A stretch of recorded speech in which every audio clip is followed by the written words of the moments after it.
another episode of the Sawyer Business School Amplification Avenue podcast presented by Suffolk University. We are live, or we recorded this live, at the legendary Startup Boston Week, which is happening here at Suffolk University. We're happy to partner with them. It's a week-long effort, and by the time this drops, it will have been... it will have come and gone, but if you're not familiar with Startup Boston, it exists to connect and educate and celebrate the ecosystem while serving as a trusted, unbiased guide to the best resources that can help you and scale your startup or your team, which makes it a great place to talk to my guest here today, Abe Stein, who we've met a couple times in person, but he zoomed into a class way back in the pandemic to talk about ancient history now. Well, I mean, does it not seem like it was forever ago? I know. Here we are. It's incredible, like how far it feels like we've come. And I have this conversation with students all the time. It was about the vaccine, and I watched an interview, and I'm going to digress here very quickly. Within a year of the disease, they were talking about it was actually a diagnostic test, and the fact that these diagnostic tests were going to be available in drugstores. And the personality said, "What has taken so long?" And I said, "What universe are we living in? This is a disease that just dropped that nobody knew anything about. And then a year later, we have a diagnostic test that's sold out at CVS. Wild. Like, isn't that amazing? Isn't it a great time to live that we can turn around that fast?" I often reflect in the sports context to how much information our culture was taking and steering our culture was taking from sports, right? Like everyone was looking, like the moment we decided it was real was when the sports organizations and the leagues were saying we can't play anymore. When the NBA shut it down, right? And then everyone's like, oh, this is real. Yeah. Like they've turned off our pastimes, right? Like this is real now. And so it is always in reflection, kind of looking back at just how important sports are, to our culture broadly, globally, and here in the United States. It's like, really, that was the bellwether, for sure. So. And it was important that sports came back and that the NBA did the bubble. Yep. And there are even things that happened inside the bubble that have nothing to do with COVID that continue with us. George Floyd, and it was an amazing time. It was a wild time. The idea that we've gone 5 years past it and are just look back and like, well, what? We obviously we're talking about COVID vaccines again now. So different story. Right. Abe Stein, formerly of the formerly of the Sports Innovation Lab. Correct. Which is where I first came across you and your team, but you have since moved on to start your own effort called Look, Think, Move. That's right. Consulting firm, is that the right way to? Yeah, sure. Strategic agency, sure. Yeah, consulting firm. That's what I do. Yep. But in the startup phase, just really a year old or even less than that? Really a little less than a year old now, although it's, the germs of the idea had been ongoing for a couple of years. But yeah, really as an LLC, only about a year old now or so. Yep. But I think what is even more germane to the conversation is you are helping small sports organizations connect with their communities. And look, I just had a conversation with the New England Free Jacks, and there are no beat writers assigned to the New England Free Jacks. There isn't.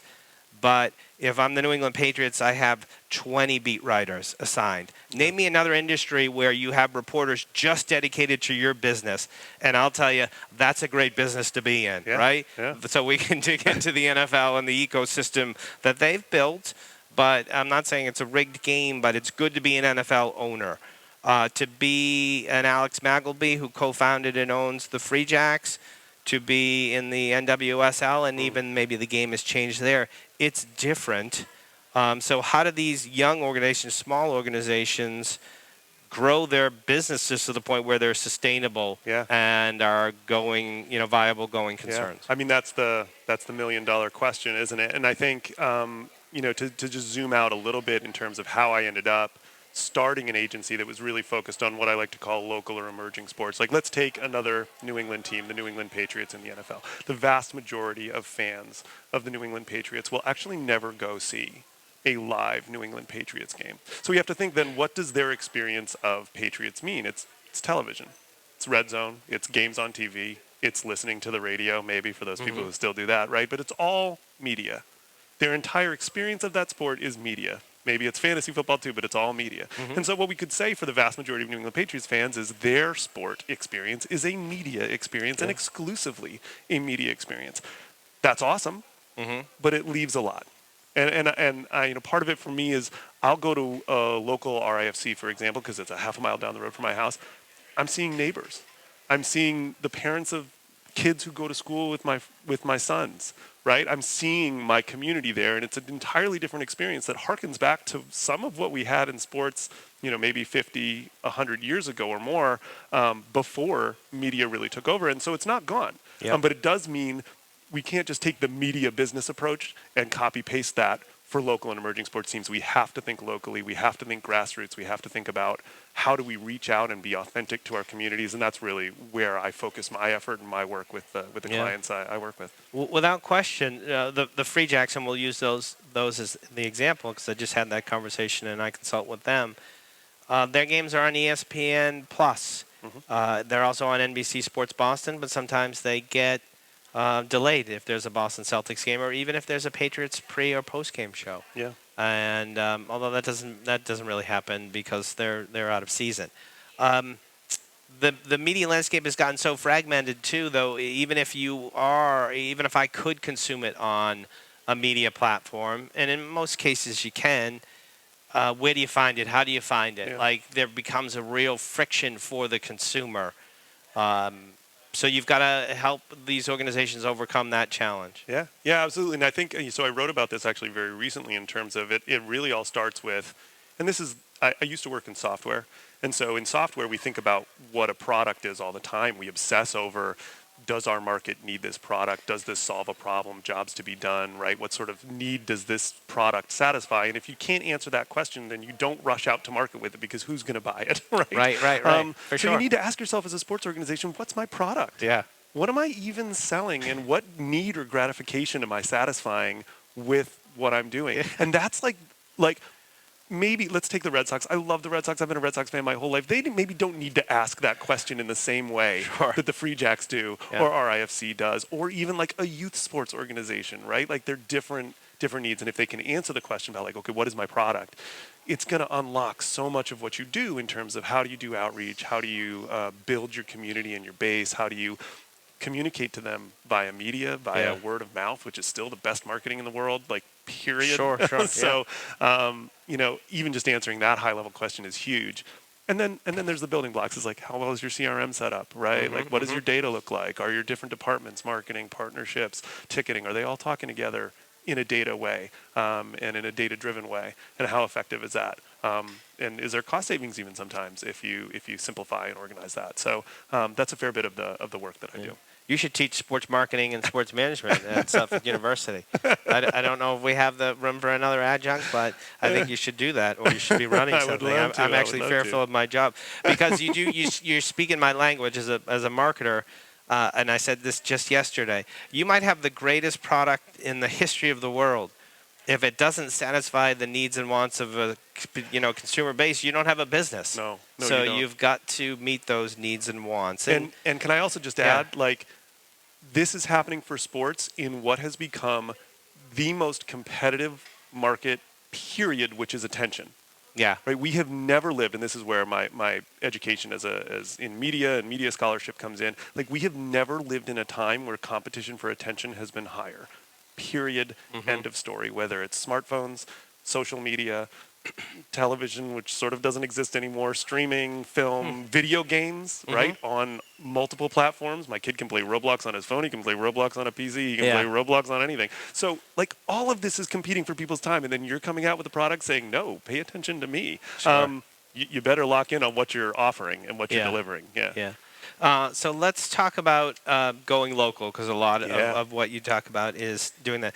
This is a question that's been in my head. I'm taking students over to London during spring break to look at English soccer clubs, football clubs at all levels of the English pyramid, about how they engage consumers. And if I was to ask someone from the Revolution, and they'll go unnamed because I love the guy, he is from Ireland and is a Liverpool fan, so if you're listening, you know who you are. He would say it's not a good comparison to compare English football to, say, the Revolution, because and this is not his term, it's like shooting fish in a barrel.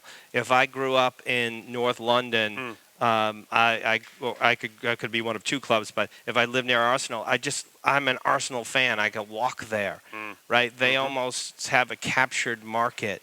For the Free Jacks, for Rhode Island FC, is anything that you do applied to that idea that these local clubs in, say, in Europe and London in particular are like community based, and that's that's your sports identity as a fan, and I've got to tap into that? Yeah, absolutely. I mean, I think in some senses, let's take soccer, association football specifically, that in the United States is almost working backwards.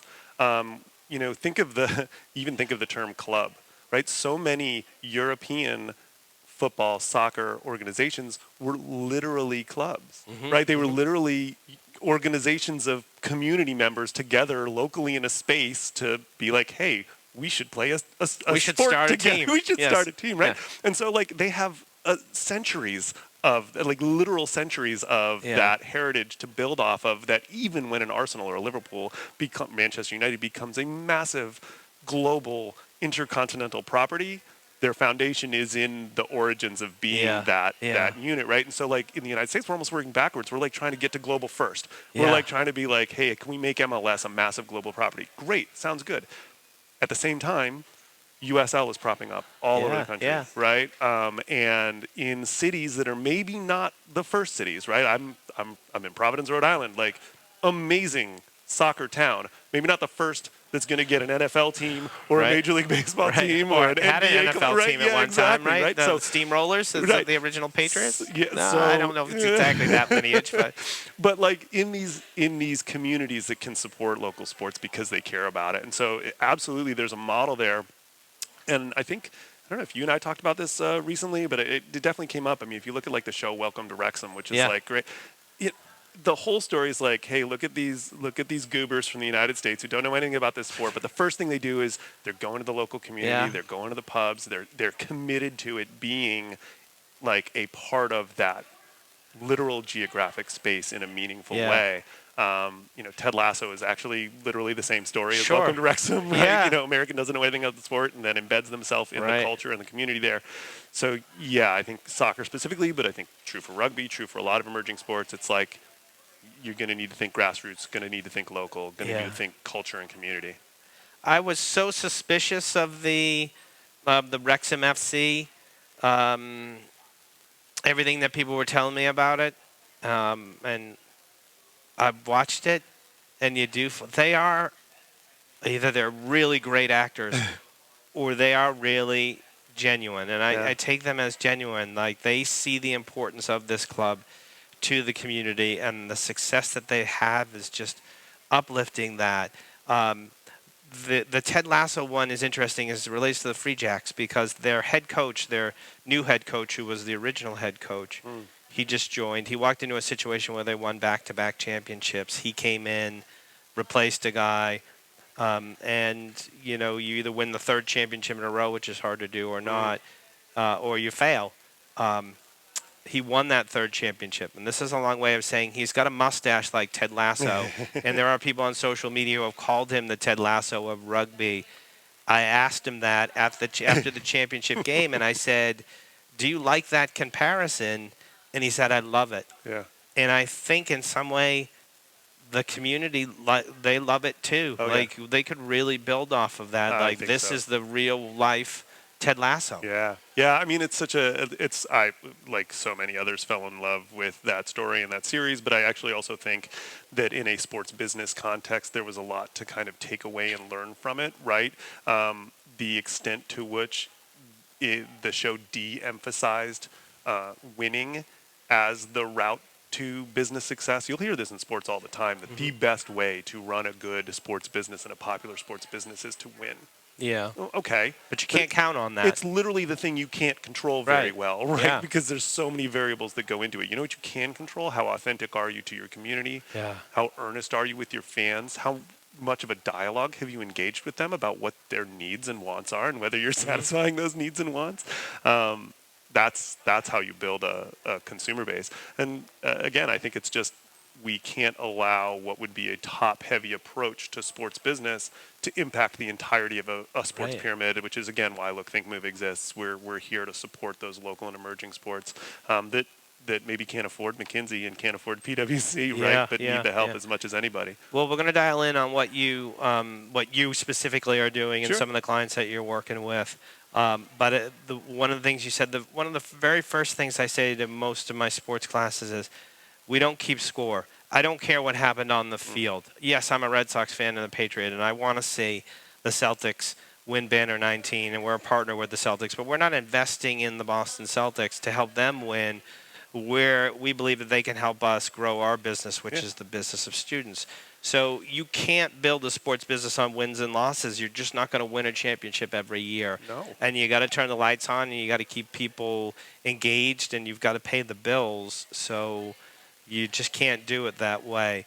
Tell me, you're working with the USL and Rhode Island FC. First year in USL? No, this is their second year. Second year USL, yeah. New stadium. I think you're consulting with Centerville Bank Stadium too, both of them. So tell, well, like, when you make a pitch and you start working with the club and Look, Think, Move, what are you pitching? What are you doing for them? Yeah, absolutely. So, I mean, usually it will start from a standpoint of, like, help me understand where in your business operations you're encountering any sort of friction, right? Where are things just sticky or tricky?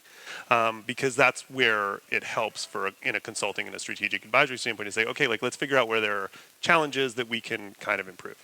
One of the things that is most difficult for emerging and local sports teams, and interestingly, it's supported by emerging technology, is just how do you manage information flow throughout your organization. So literally thinking about things like customer relationship management software, the data that you acquire. The point I often make with organizations is, you know who outside of sports does sports business phenomenally well and does local sports business phenomenally well is local political action.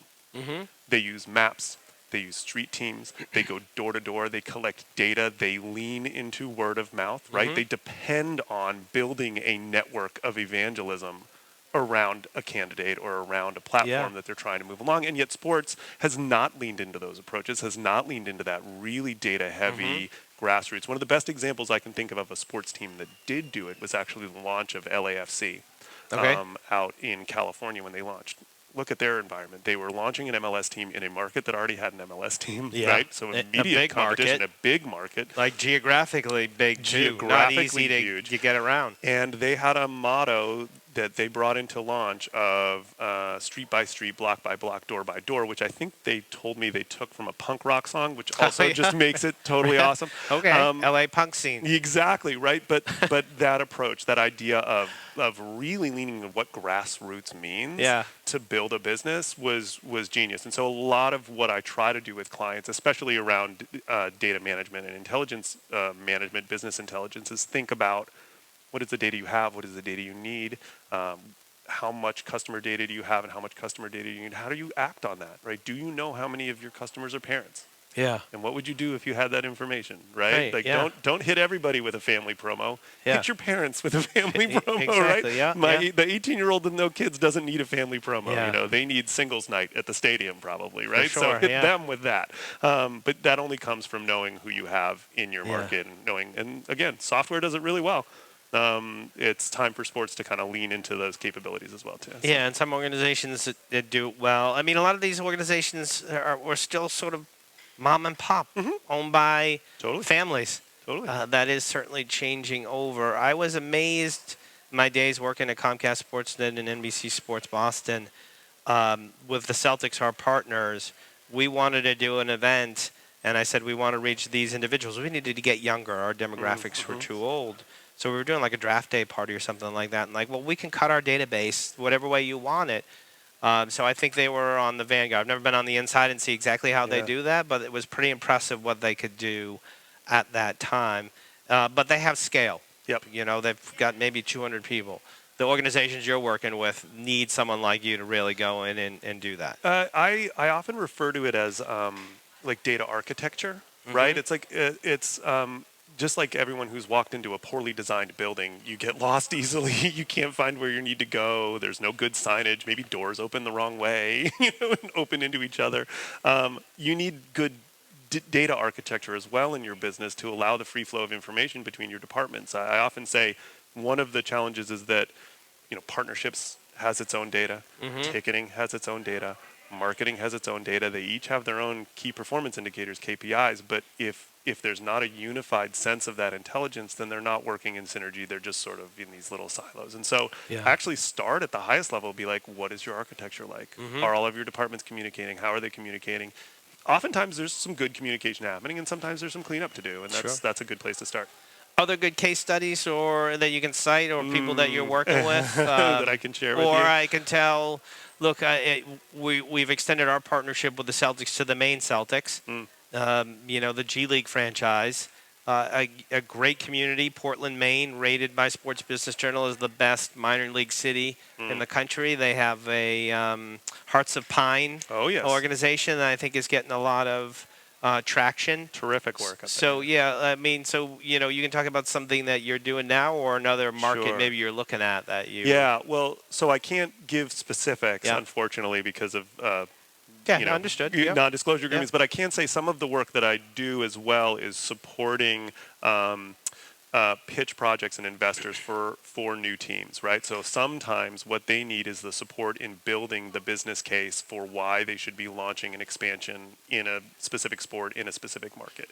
That is often a research job, right? Like that is know your market, know what their needs and demands are, and what they can support, understanding what your addressable market is, what your obtainable market inside of that is, and then communicating what a realistic growth plan could look like based off of the revenue pillars that you could lean into for a local and emerging. So I do a fair bit of helping to build those pitch decks which is always kind of exciting and great because I'll work on that, hand it off a little bit, lean back, watch, see wait, if success, see how it goes. But the reason I find that to be particularly gratifying work is when and if a team does launch, having that in your back pocket, you have the business plan, right? Like you've built the foundation for where you're going to take your first steps versus like this could work, because you wouldn't be in that market if you didn't have all the data to support the launch. And I think it would surprise, maybe it would surprise you, maybe it wouldn't surprise you, maybe it would surprise our audience to learn that there are a fair number of expansions that happen that have not done enough due diligence in terms of what the growth of their business is going to be. It's a passion project on the part of someone. Sure. Can I ask you about the market that is Boston? I just spoke with the Free Jacks and I asked them, do you worry about oversaturation? There's going to be a NWSL franchise coming on board. Steve Pagliuca wants to take the Connecticut Sun and move it here. There's professional women's hockey. I wonder, having grown up here all my life, can we really support all of this?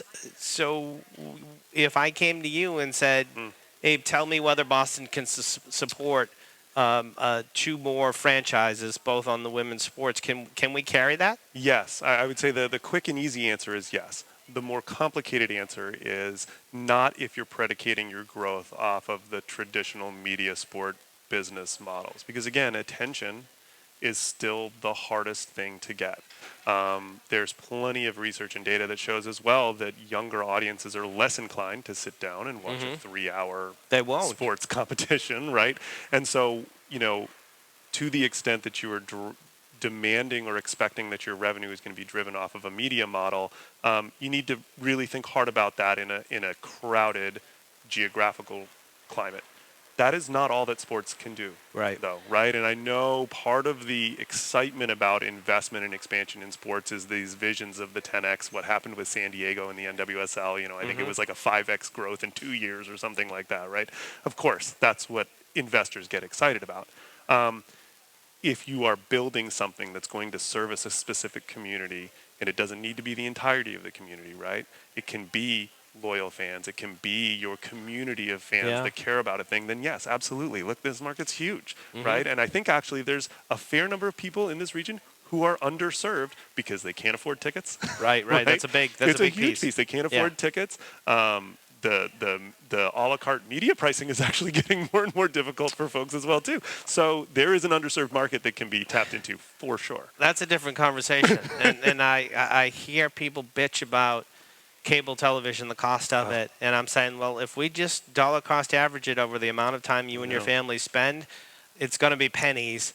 They do a bad job of convincing you of the value, and I guarantee you, once you pull it all apart and you have to build it a la carte, you're going to pay more. Oh yeah. And there's going to be more friction, and you're going to beg for the days where you just had a user interface where you could go from channel to channel. Oh, that's an entire different story. It's a whole other conversation. But I was thinking about the behavior that we all have now. The flip, on a scroll. Yeah. That is literally what we did with cable television. Trying to find something to watch. 30 seconds of Real Housewives. No, 30 seconds of Real World Road. No, I don't want to watch that. Oh, an infomercial. No. Same exact thing, just a different input. I think it may single-handedly keep the cable bundle alive. They can do a better job of offering these micro packages, skinny bundles. Yeah. That's a different story. That's what Hulu and YouTube TV is, right? It's for just cable sure. all over again, So. A couple more questions here. Sure. Because I consult with the Free Jacks and I love rugby and your clients hosted the Major League Rugby final. I fell in love in June. Did you play a role at all in saying, hey, this is an event you should get? Because I'll be honest with you, when they announced it's coming to Rhode Island, I said, where? And I'm like, that's awesome. I hope the Free Jacks do get a chance to three-peat there. But it came out of the blue. It's not a market that has a franchise. So any insight on how that came about? Played no role in it, Okay. no, and have no insight except that, the team at Centerville Big Stadium recognized that they've got a crown jewel of a facility there and recognize that it cannot exclusively be an RIFC stadium. It has to accommodate a variety of different experiences. But I will say, I went to the Major League Rugby Championship as a novice on rugby, really, rudimentary understanding of the rules, kind of understanding a bit of the culture. Sounds like most of us. Immediately fell in love. Yeah. With the crowd, with the energy, with the performance, the entertainment, just the entire experience was incredible. And I literally walked home because I live a half mile away. Literally walked home thinking this is the most amazing thing. How have I missed this? But it's another great example of Discovery is really hard. I had the luxury of being able to go because I work with the stadium, right? Like sports discovery is like a massive challenge in the attention economy right now, and so that is the thing to figure out, right? Is like how do you get someone's attention? For sure. Yeah. And we've worked a lot with the Free Jacks in trying to generate that exposure and attention for them. Again, they're not beat writers coming to cover the team, and I think that they've said, actually TK said it, the general manager, when I talked with him. If they can get to 6,000 6,000 tickets per game, they're going to be sustainable and will have a nice, they've got a great environment, and they don't have to, they don't need to get to 20,000. Yeah. They don't need to get to 60,000. And it's probably appropriate for Startup Week, right? That we're talking about this, and I have my own. Literally, my business is a startup, like we discussed. Like I think small business mentality is really important for some sports teams, even if your brand is not small business brand, right? Like you can be a big property that has small business mentality. And I think that's critical. That's key. A small business that ignores the satisfaction and needs of their clients is a small business that's not going to survive, right? No a startup that does not understand what they're delivering in terms of a product to their client is not going to survive. Same too for a small sports organization that needs to just understand intimately and with intimacy and familiarity what their customers and their fans want. Well, again, we are here at Startup Boston Week. I should have written down the website for Startup Boston. I don't see it out in the crowd there. I think it's startupboston.com. One more question, and then I'll give you a chance to plug. Sure. Look, Think, Move. Thank you. As someone who's got a startup and could probably benefit from young talent, whether it's internships or whatever, or maybe you're staffing up. What do you look for? What would be your advice to students who want to get into sports, are rarely interested in sort of the data side of the business? What are the skills? What are you looking for as a potential employer? This is probably going to be a surprising answer. I'm hoping it will be a surprising answer, but I actually think the most valuable thing you can be is a bit of a generalist. Okay. I think one of the challenges we have is we drive toward a kind of skill specificity a little bit too early. Mm-hmm.